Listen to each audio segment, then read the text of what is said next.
আশহাদু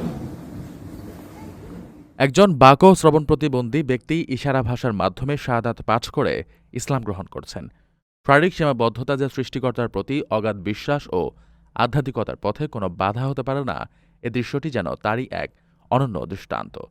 ভিডিওটি প্রকাশের পর থেকেই নেটিজেনদের আবেগ ও প্রশংসায় ভাসছে। লা ইলাহা দেখা যায় একটি মসজিদের ভেতর ইমাম ও একজন ইশারা ভাষা বিশেষজ্ঞের সহায়তায় ওই ব্যক্তি ইসলাম গ্রহণ করছেন। সে শুভ্র পোশাক পরিহিত ইমাম সাহেব যখন মাইকে ধীরে ধীরে কালিমার শব্দগুলো উচ্চারণ করছিলেন, তখন পাশে থাকা অনুবাদক সেটি ইশারা ভাষার মাধ্যমে ওই ব্যক্তিকে বুঝিয়ে দিচ্ছিলেন।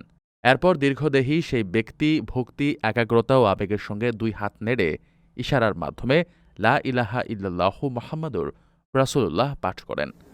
আন্না মুহাম্মাদান।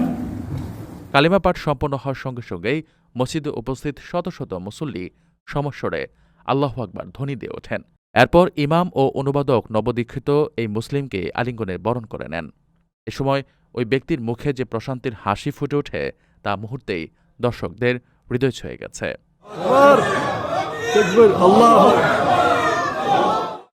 প্রবাসীদের জন্য নির্মাণ হচ্ছে দেশের প্রথম স্মার্ট সিটি, যেখানে থাকছে স্কুল, মসজিদ, হাসপাতাল, সুইমিং পুল, হেলিপ্যাড, পাঠাগার, জিম, সুপারমার্কেট, শিশু পার্ক সহ সকল নাগরিক সুবিধা।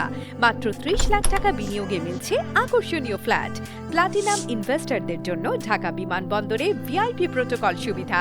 বিস্তারিত জানতে যোগাযোগ করুন স্ক্রিনে দেয়া হোয়াটসঅ্যাপ অথবা ইমো নাম্বারে।